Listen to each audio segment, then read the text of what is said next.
नमस्कार। स्वागत है आप सभी का मधुर वाणी में फिर से एक नई कहानी के साथ।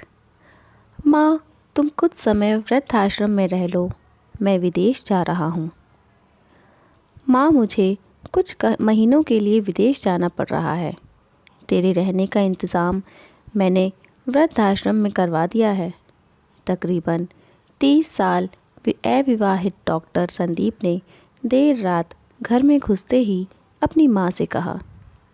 तब माँ बोली, बेटा, तेरा विदेश जाना ज़रूरी है क्या? माँ की आवाज़ में चिंता और घबराहट साफ झलक रही थी। तब डॉक्टर संदीप बोला, माँ, मुझे इंग्लैंड जाकर कुछ रिसर्च करनी है। वैसे भी तो कुछ ही महीनों की बात है, फिर मैं आपको वापस घर ले आऊँगा।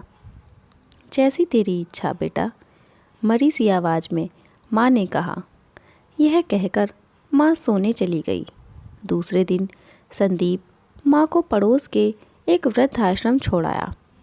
वृद्धाश्रम में आने पर शुरू में हर व्यक्ति के चेहरे पर जिंदगी के प्रति हताशा और निराशा साफ झलकती थी, लेकिन जानकी देवी जी के चेहरे पर वृद्धाश्रम में रहने के बावजूद कोई शिकन तक न थी।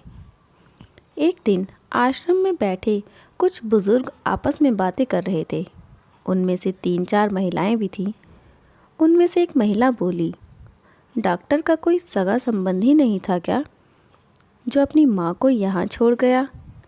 तब वहाँ बैठी एक महिला बोली, जानकी देवी जी के पति की मौत जवानी में ही हो गई थी। तब संदीप करीब 5 साल का था। पति के मौत के बाद जानकी जी और उसके बेटे को रहने और खाने के लाले पड़ गए थे। तब किसी भी रिश्तेदार ने उनकी मदद नहीं की थी। जानकी देवी जी ने दूसरों के घर में झाड़ू पोंछा करके अपने बेटे संदीप को पढ़ाया लिखाया। संदीप भी पढ़ने लिखने में बहुत होशियार था, तभी तो वह डॉक्टर बन गया। वृद्धाश्रम में करीब 7 महीने गुजर जाने के बाद एक दिन जानकी देवी वृद्धाश्रम के संचालक मुकेश शर्मा जी के ऑफिस के नंबर से अपने बेटे को फ़ोन किया और कहा, संदीप, तुम इंडिया आ गए हो या फिर अभी भी इंग्लैंड में ही हो? संदीप का जवाब था, माँ, मैं अभी इंग्लैंड में ही हूँ। अब तो जानकी देवी जी जब भी 3-3, 4-4 महीने से फ़ोन करती तो संदीप का एक ही जवाब आता कि मैं अभी यहीं हूँ। जैसे ही मैं अपने देश आऊँगा तुझे बता दूँगा। इस तरह समय गुजरता गया और 2 साल गुजर गए। अब तो वृद्धाश्रम के लोग भी कहने लगे कि देखो कैसा चालाक बेटा निकला, कितने धोखे से अपनी माँ को यहाँ छोड़ गया। तभी आश्रम के एक अन्य बुजुर्ग बोला, मुझे तो नहीं लगता कि डॉक्टर कोई विदेश गया होगा, वह तो बुढ़िया से छुटकारा पाना चाह रहा था।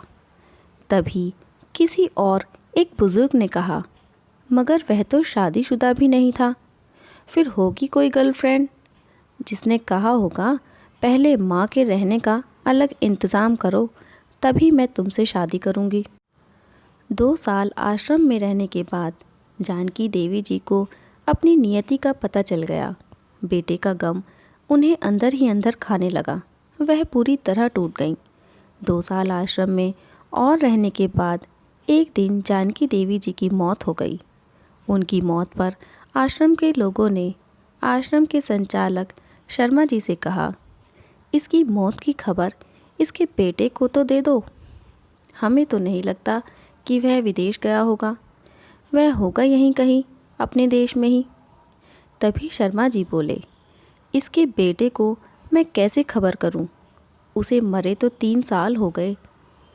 शर्मा जी की यह बात सुनकर वहां उपस्थित सभी लोग हैरान रह गए।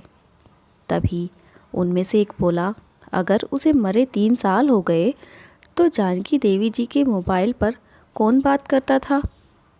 तब शर्मा जी बोले, वह मोबाइल तो मेरे पास है जिसमें उनके बेटे की आवाज़ रिकॉर्ड है। एक बुज़ुर्ग ने पूछा, पर ऐसा क्यों? तब शर्मा जी बोले, करीब 4 साल पहले जब संदीप अपने माँ को यहाँ छोड़ने आया था तो उसने मुझसे कहा कि शर्मा जी, मुझे ब्लड कैंसर हो गया है और डॉक्टर होने के नाते यह मैं अच्छी तरह से जानता हूँ कि इसके आखिरी स्टेज में मुझे बहुत तकलीफ़ होगी। मेरे मुंह और मेरे मसूड़ों से भी खून आएगा। मेरी यह तकलीफ़ माँ से देखी न जा सकेगी।